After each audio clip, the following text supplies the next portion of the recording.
있습니다. 첫 번째 7대 왕은 모곤왕과 같은 포악한 7대 왕이 있습니다. 차대 왕은 태조왕의 아우 수성왕자. 왕위를 빼앗길까봐 태조왕의 아들 막금 막덕을 모두 죽이고 차대 왕은 자기를 욕하는 사람이 있으면 그 사람들을 모두 죽였습니다. 고통을 보다 못한 명립다프가 차대 왕을 시해했습니다. 시해가 뭐예요? 시해, 신하가 왕을 죽이는 거. 명립다프와 함께 8대 신대왕을 발표하겠습니다. 명립다프가 산골에 숨어있는 신대왕을 찾아서 신대왕이 77세 왕위에 오르게 됩니다. 신대왕은 왕 다음으로 높은 관직인 좌보, 우보보다 더 높은 관직인 국상을 만들었습니다. 국상은 고구려에서 왕 다음으로 높은 관직이고 군사들을 지휘하는 권한도 있었습니다. 172년 11월 한이 쳐들어왔습니다. 한나라 군사들이 지쳐서 한나라로 돌아갈 때 명립다프가 군사들을 이끌고 나아가 한나라를 물리쳤습니다. 한나라와 싸운 곳이 자원이어서 이 전투를 자원대첩, 자원대전이라고도 불렸습니다. 이제 을파소와 함께 9대 고국천왕을 발표하겠습니다.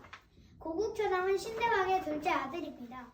고국천왕은 신분 상관없이 백성을 위해 일하는 인재를 뽑아야겠다고 생각하고 안류라는 신하가 농부 을파소가 공부를 잘하고 일을 잘할 것 같다고 추천을 하였습니다. 고국천왕은 을파소를 불러 을파소에게 왕 다음으로 높은 관직인 우태를 주었으나 을파소는 왕 다음으로 높은 관직이어야 백성들을 잘 돌볼 능력이 안 된 잘 돌볼 능력 백성들은 관직이어야 백성들을 잘 돌볼 수 있다고 생각하고 거절했습니다. 자, 요거 뒷얘기 있잖아요. 왜 거절했어요? 을파소한테 타자를 잘못 치면 어떡해. 반대로 쳤잖아. 그냥 내가 못했잖아. 왜 거절했어요? 비하인스를 올릴 거야. 어디 잘못했어? 봐봐. 내가 읽어줄게. 을파소는 왕 다음으로 높은 관직이어야 백성들을 잘 돌볼 능력이 안 된다고 거절했대. 이게 무슨 얘기야? 잘 한다며. 이게 안류라는 신하가 안류라는 신하가 아니다, 더 좋은 사람을 안다. 응. 그래서 안류가 추천했어, 을파소를. 을파소를 알류가 추천. 을소의 아들이래요. 이 사람이 농부거든요. 왕 다음은 국상이에요. 국산. 그럼 국상 사람이 있을 거 아니에요. 우태가 되면 국상 사람이 있으니까 자기 말을 하면 국상 사람들이 거절하면 그 일을 못하는 거죠. 이제 을파소는 국상. 농부였잖아요. 없었어. 농부였기 때문에 세력이 없었어요.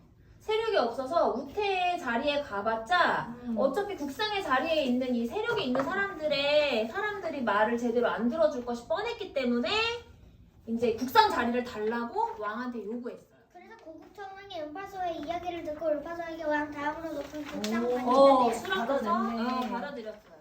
그러나 을파소는 국상이 되었지만 다른 신하들은 불만을 가졌습니다. 네. 왜냐면 농부였기 그치. 때문에. 싫어했죠. 그렇죠. 고국천왕은 불만을 가진 신하들을 엄하게 달았고 엄하게 달았습니다. 고국천왕은 가뭄을 보고 진대법을 틀렸잖아. 을파소잖아. 아니야. 을파소야. 소희야, 이 법을 실행한 건 왕이야. 을파소랑 같이 아니야, 을파소가 생각해낸 거야. 생각은 을파소가 했는데 실행한 건 그럼 왕. 그걸 써줘야지. 그거 네가 설명하면 되잖아. 진대법을 실시했습니다. 진대법은 나라에서 곡식을 봄부터 가을까지 빌려준 다음 가을이 지나 추수한 후 겨울에 빌린 곡식을 갖게 하는 제도. 이제는 귀족한테 계속 쌀을 빌리니까 이게 곡식 못 바꾸면은 노비가 되고. 이런 식으로 그러면 이제 사람들은 밥이 없잖아요. 그렇지. 쌀을 값을 빌려주면 받잖아. 갚아야 되잖아요. 그거를 막 너무 많이 갚으라고. 사채처럼. 그렇게 그 이제 관리를 돈 취하니까 더 많이 벌어. 그러면 이제 관리들의 힘이 더 세지고 귀족들의 힘이 더 세지는 그런 것도 있었고, 그래서 이제 을파소가 진대법을 생각해내서 이제 나라에서 직접 관리를 하는 거죠. 나라에서 직접 곡식을 꿔주고 갚고 한 것이 것이 진대법입니다. 근데 이게 조선까지 이어져요. 조선까지 네, 그래서 이 이어지네. 진대법은 되게 중요한 다음 이제 네. 지나고 조선까지. 중요한 법이에요. 고국선왕은 백성들을 많이 아끼고 백성들을 위한 제도들을 만들어 백성들이 행복하게 살게 해주었습니다. 고구려를 맡은 이소희였습니다. 감사합니다. 안녕하세요. 신라를 맡은 이혜빈입니다. 첫 번째는 통일신라의 시작 30대 문무왕입니다. 문무왕은 태종무열왕과 문무왕후 문희의 아들이며 이름은 김범민입니다. 삼국사기 삼국유사에는 문무왕은 외모가 뛰어났으며 총명하여 지략이 많았다고 기록되어 있습니다. 문무왕은 태자 이전부터 수많은 고생을 겪었는데 진덕여왕 4년인 650년 아버지 김춘추의 뒤를 이어 당나라의 사신으로 파견되었습니다. 태종무열왕 때 654년에 파진찬으로 병부령이 되었던 김범민은 잘생기고 똑똑하고 싸움도 잘하는 사기 캐릭터라고 전해졌습니다. 그러니까 문무가 문예할 때 문이랑 무예할 때 무랑 김범준과 김범민에게 너의 여동생 김구타소와 처남 김품석이 대하성에서 백제 장군에게 끌려가 목이 베어 감옥 바닥에 지금도 묻혀 있으니 내가 백제를 쳐라 라고 하자 김범민은 알겠습니다 아버지 제가 가서 복수하고 오겠습니다 라고 하고 김유신과 함께 백제의 수도 사비성 공격에 참전했고 이때 계백과 전쟁에 백제를 멸망시켰다. 660년 예전에 너의 아버지가 나의 여동생을 억울하게 죽여서 옥중에 묻은 적이 있다. 그 일은 나로 하여금 20년 동안 마음이 아프고 골치를 앓게 하였는데 오늘날 너의 목숨이 내 손 안에 있구나. 용은 땅에 엎드려 말이 없었다고 합니다. 백제가 쳐서 대하성 무너지고 근데 굳이 얘네들을 죽여서 목을 베가지고 감옥 밑에다가 묻어놨어. 그러니까 수치를 주기 위해서. 고구려 멸망과 나당 전쟁 661년 태종무열왕이 죽고 김범민은 왕위에 올랐습니다. 무엇보다도 전쟁에서 상황 판단이 중요한데 문무왕은 상황 판단 능력도 뛰어났습니다.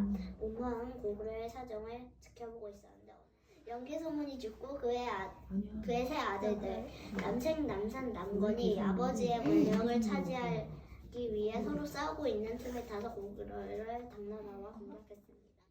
당나라가 북쪽에서 공격할 때 신라는 남쪽에서 같이 공격하여서 고구려를 멸망시켰습니다. 고구려가 백제 멸망 8년 뒤 멸망했습니다.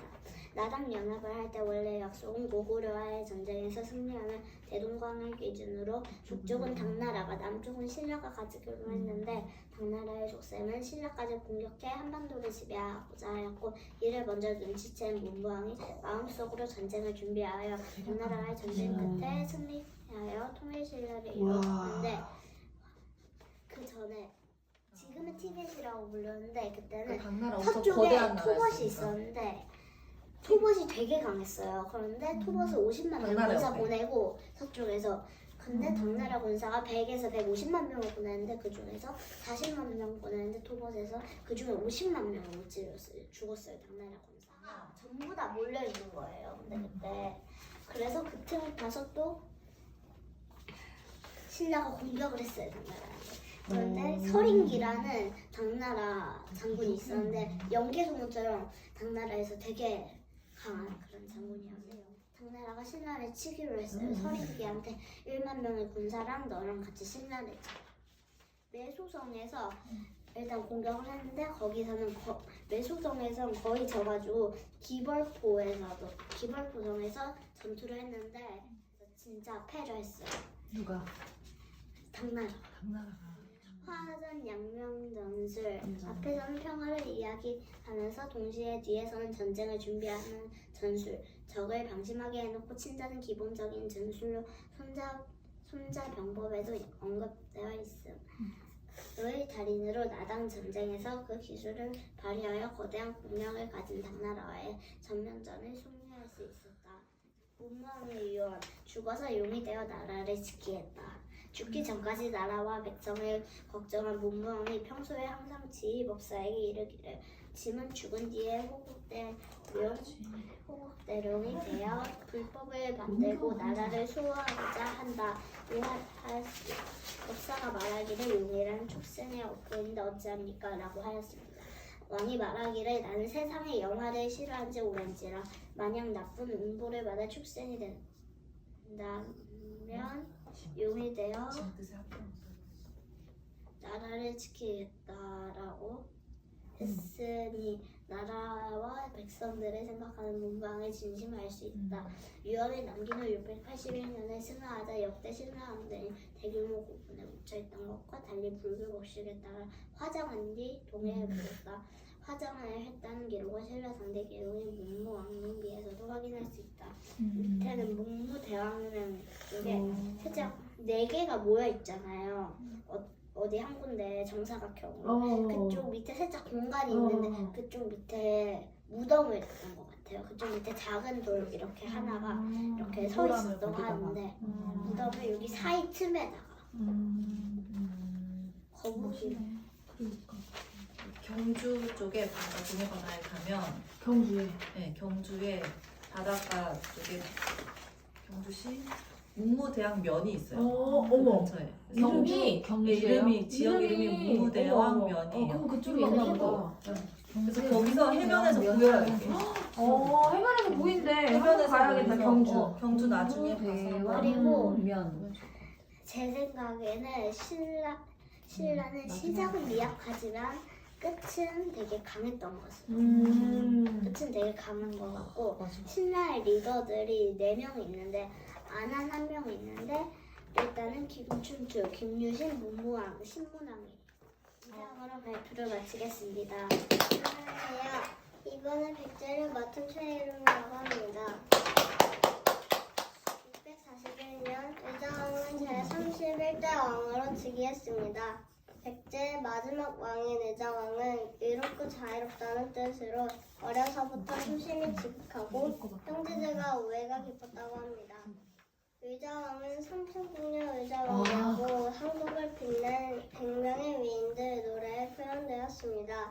의자왕이 삼성여왕의 궁녀를 궁에 들여 거느렸고 폭군이었으며 술과 궁녀들에게 빠져 나랫일을 돌보지 않아 백제가 멸망했다고 생각하는 사람들이 많습니다.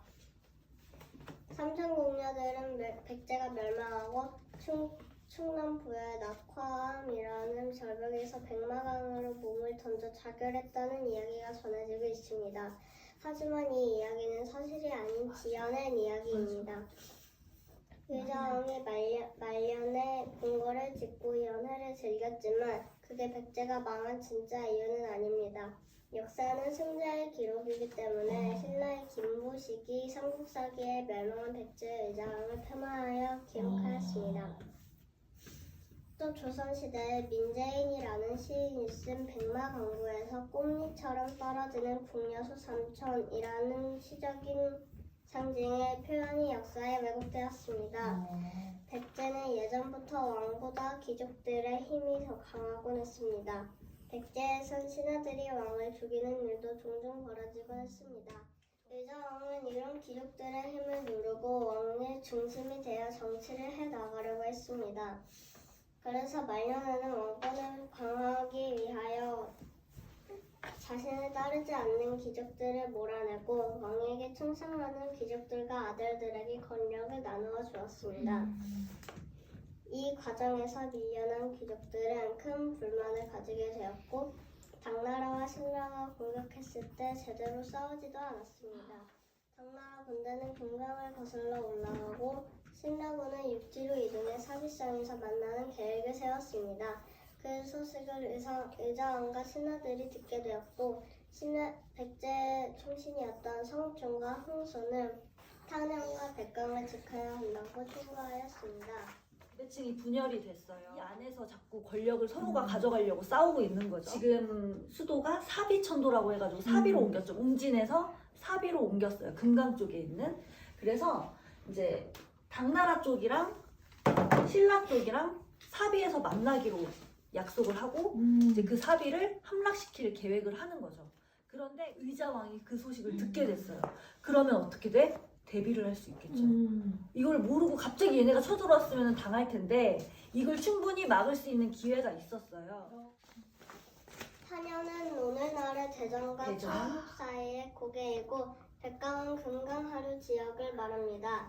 이 두 지역은 많은 군사가 한 번에 통과할 수 없어 한 명이 한 자루의 창을 가지고도 10,000명을 당해낼 수 있는 곳이라고. 그러나 당시 백제는 귀족들의 의견이 나뉘어져 아이고.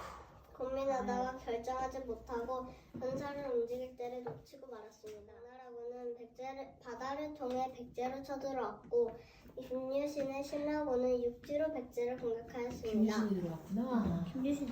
계백장군과 황산벌 전투. 5,000명의 결사대, 군대라고 안 하죠. 결사대는 목숨을 건 사람들이에요. 난 이 전쟁에서 살아 돌아올 생각이 없다. 몇 명이요? 5,000명. 황산벌은 신라군이 사비성으로 가기 위해 반드시 지나가야 하는 곳이었습니다. 계백장군은 황산벌로 나가기 전 자기 손으로 가족들을 죽이고 이렇게 말하며 떠났습니다. 사비성이 적들에게 함락된다면 맞아. 내 가족들은 치욕을 당하고 노비가 될 것이다. 그러느니 내 손에 죽는 것이 낫다. 그리고 이 전투에서 살아남을 생각이 없다는 마음가짐으로 5,000 결사대를 이끌고 나갔습니다. 7월 5만 명의 신라군과 5,000명의 백제 결사대 사이에 전투가 시작되었습니다. 백제군은 신라군과 4번 싸워 모두 이겼습니다. 그리하여 백제군의 사기는 하늘을 찌를 듯 높아졌으나 신라군의 사기는 땅에 떨어졌습니다. 신라군은 사기를 끌어올리기 위해 금은순의 아들 방골과 관창이 각각 이때 관창의 나이가 김유신의 조카예요, 두 분. 어머야. 이때 관창의 나이가 16살이었고 맞아. 맞아요. 16살인 젊은 두 젊은 장수의 죽음을 보고 분노한 신라군은 사기가 올라 다시 백제군을 공격했습니다. 방굴과 관창이 혼자서 가요. 5,000명이 있는 황산벌을 맡고 있는 계백 그 터로 혼자서 말을 타고 가요. 둘이 형제. 형이 먼저 가요. 이 반장은 화살에 맞아서 죽었고 다음에 관창이 백제한테 갔는데 그 잡혀가지고 아직 어리다가 풀어줬는데 그 다음날에 한 번 더 와가지고 또 묶인 거예요. 그래가지고 죽여라 해서 결국은 목을 베어가지고 말 거기 안장에다가 올려가지고 신라에 보냈는데 이제 그걸 보고 이제 신라군이 열이 많이 이제 먹었구나. 갑자기 분노하죠. 황산벌 전투에서 계백장군과 5,000 결사대 대부분은 전사했고 아유. 소수의 인원만이 살아남아 신라군의 포로가 되었습니다. 백제의 충신이었던 성충, 흥수, 계백 세 사람을 사당을 지었는데 충청남도 부여에 있는 충남 부여에 삼중사라는 곳이 있어요. 사당이. 첫 번째는 의자왕의 황궁입니다. 의자왕은 나당 연합군이 사비성을 포기하자 다시 웅진성으로 도망하였다가 얼마 지나지 않아 항복한 것으로 알려져 있습니다. 그런데 이번은 다른 이야기로 의자왕이 웅진으로 피신하였는데 웅진성을 지키던 장군이 배신하여 의자왕을 끌고 가서 강제로 항복시켰다는 이야기도 있습니다. 의자왕은 믿었던 신하에게마저 배신을 당했던 것인데 이처럼 당시 백제 귀족들 상당수는 의자왕에게 등을 돌린 상태였습니다. 두 번째는 백제의 부흥운동과 한중 일이 사명한 백강전투입니다. 백제인들은 나라를 되찾고자 백제 부흥운동을 일으켜 당나라와 신라의 군대에 맞서 치열하게 싸웠습니다. 663년 오늘날의 금강하고인 백강에서 백제와 외의 연합군과 신라와 당나라의 연합군이 대규모 전투를 벌였습니다. 이 전투에서 외의 배 400여 척이 불에 타고 주류성도 신라군에게 묻어졌으며 외에서 보는 4만여 명의 지원군과 백제 부흥군이 백강에서 크게 패하면서 백제 부흥운동은 실패로 끝났습니다. 업적을 쌓는 건 오랜 시간이 걸리지만 무너지는 건 한순간이었습니다. 663년 백제는 700년 역사의 막을 내리고 말았습니다. 이상입니다. 지금까지 백제였습니다. 들어주셔서 감사합니다. 화보를 추천한 신라는 어떤 신라인가요?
지도에 홍산벌은 어디 있어요? 한발요. 고! 한요? 맞아! 백제의 땡땡은 5,000명의 결사를 이끌고 나아갔다. 신! 개백. 맞아. 아주 그냥. 고국천에다가 을파수. 그렇지. 고국천왕에다가 진대법. 그렇지. 이제 됐어. 차대왕 19년. 의자왕에다가 의롭고 자유롭다는 뜻.